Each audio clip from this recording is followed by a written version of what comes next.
मैंने केवल जो भी थोड़े बहुत थे भगवान से बस वही करती थी, जो कुछ उम्र बची है, जो कुछ तूने दिया उसका सदुपयोग। अभी मेरा वो पूरा नहीं हुआ, मैंने अपनी तरफ से सौंपा है, उसने अपनी तरफ से मेरे से कुछ भी नहीं लिया। उस समय आने पे वो लेगा, मुझे पूरा भरोसा है। तो अपने गुणों को भगवान को सौंपे, भगवान को कभी भी बुरी चीज ना सौंपे, क्योंकि अवगुण आपके अंदर कुछ है ही नहीं। वो छोटा छोटा मोटा काम है, क्रोध है, लोभ है, ये हर व्यक्ति में एक नेचुरल चीज होती है, जिसका निपटारा प्रकृति संग संग करती चलती है। अपराध ये सब तब बनते हैं जब आपने सोच समझ के किए हो और जिससे किसी की बड़ी हानि हुई हो, चाहे वो भावनात्मक हानि हो, चाहे फिजिकल हानि हुई हो। बाकी ऐसा कोई अपराध नहीं होता जो आपको हम डराएं, लास्ट में कभी भी नहीं डराते हैं। अगर आप एक्सेप्ट कर लेते हैं तो फिर उसमें डर भी समाप्त हो जाता है। आप निर्भय होकर के आराम से उसे सौंप देते हैं तो वो अपने आप ही अपना कारोबार आगे करता है। कहीं ना कहीं भगवान दिखते भी होंगे, है ना। मैंने 2-4 बार कुछ ऐसे अनुभव किए हैं, लेकिन मैं अथॉरिटी से उस चीज को नहीं बोल सकती। तो ये मेरा अनुभव है मृत्यु का।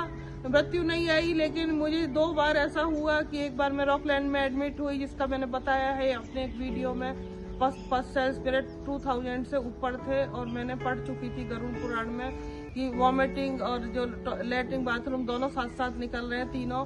वॉमिटिंग तो मृत्यु निकट है, क्योंकि आपका माइंड पे कंट्रोल ही नहीं है, बॉडी आपकी कंट्रोल खो चुकी। ये तीनों चीजें हमारा वेग सहन करने, हमारा दिमाग ही उसको सिग्नल भेजता है। तो वो चीजें मैं समझ गई थी।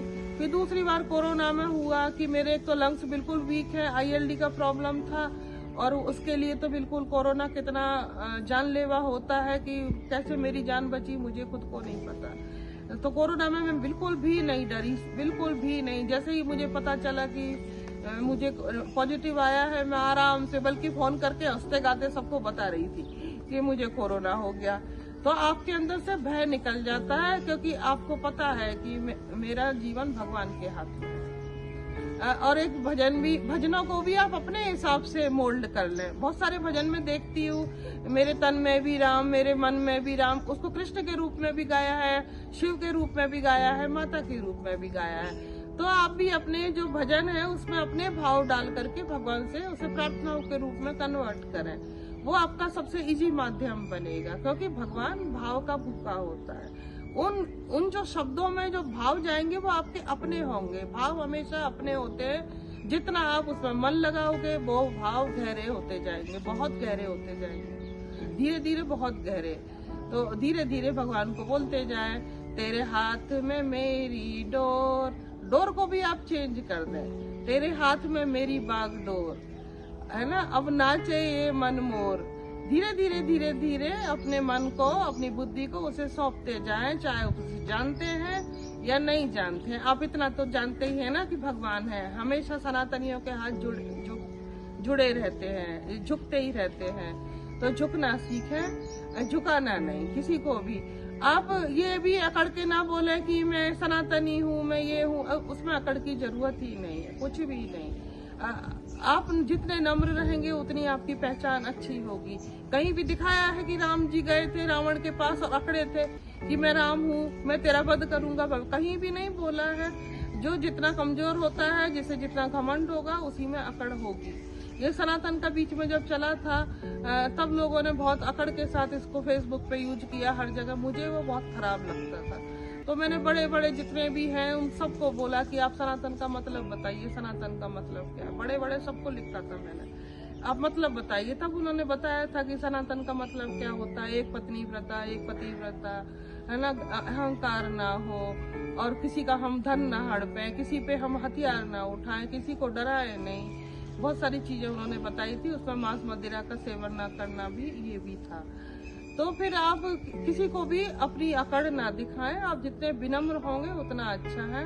आप खुद पहले ईश्वर में समाने की तैयारी करें, फिर दूसरों को भी आप समाने का अपने आप आपका अभ्यास हो जाएगा। जो जैसा है ठीक है, अगर नहीं है तो वो खुद आपसे दूर हो जाएगा। आप उनके आगे झुकें, लेकिन उनकी गलतियों के आगे, उनके गुनाहों के आगे कभी ना झुकें। अगर आपने गुनाहों के आगे नहीं झुकना सीखा तो भगवान कभी भी आपको झुकने नहीं देगा। तो मृत्यु भी तो जो अपने समय पे आती है वो लेकर जाती है, वो सत्य है। लेकिन आप हंसते गाते जाओगे तो आपको मृत्यु नहीं दिखेगी, आपको अपना नया जन्म दिखेगा। कि ये पुराना चोला है और ये अब मेरे किसी काम का नहीं है, मुझे अब इसे उतारना है। आप खुशी खुशी उतार दोगे। आज से कुछ ही समय पहले की बात है, ज़्यादा समय नहीं है, 50 साल पहले मेरी दादी और मेरे बाबा जो भी गए थे बहुत इजी गए थे, 50 साल भी नहीं। मुझे लगता है कि मेरी दादी जब गई थी तो मतलब ये समझ लीजिए 47-48 ईयर्स पहले की बात है। तो बिल्कुल इजी शरीर छोड़ दिया दोनों ने, और अपने माँ बाप को देखा, अपने भाई को देखा, तो मुझे वो मृत्यु बहुत दुख देती है। दुख आदमी के अंदर जब वो लगता है कि भाई पूरा जीवन तकलीफ और मृत्यु भी तकलीफ, तो बहुत दुख होता है। तो इसमें मेरा जो सोच समझ के एडमिशन लेने का मकसद भी यही है कि उनको मैं धीरे धीरे मृत्यु के लिए भी तैयार करूँ। हंसते गाते शरीर छोड़ो। जितना आप दूसरों के आगे हाहाकार करोगे उतना ही आपको और हाहाकार करना पड़ेगा। हर ट्रीटमेंट पेनफुल है, हर ट्रीटमेंट। थोड़ा बहुत सहन करने की शक्ति रखो। जितनी आप दवाइयों पे निर्भर होगे उतना ही आप और ज्यादा परेशान होगे। डोज बढ़ती जाएगी, आपका शरीर खोखला होता जाएगा। अपनी बॉडी को पहले पहचानो। पहले हम अपनी बॉडी को पहचानते हैं। आध्यात्म में हम आत्मा का लेसन तो तब पढ़ेंगे, अभी हमें यही नहीं पता कि मेरे पेट में दर्द क्यों हो रहा है, मेरे गले में दर्द क्यों हो रहा है। पहले आप खुद की रचना को पहचानो, ये शरीर को आप पहचानो। अगर मैं शरीर के बारे में सही निर्णय ले रही हूँ तो धीरे धीरे मैं आध्यात्म का मार्ग अपने लिए प्रशस्त करती जाऊंगी। तो आप उस पर काम करें। मुझे पक्का भरोसा है कि संयम और नियम पर चलकर यम आपके पास कभी नहीं आएंगे, कभी भी नहीं आएंगे, क्योंकि खुद भगवान आपके सामने आके खड़ा होगा। जरूर खड़ा होगा। केवल आप उसका सामना करने के लिए तैयारी करें। नमस्कार।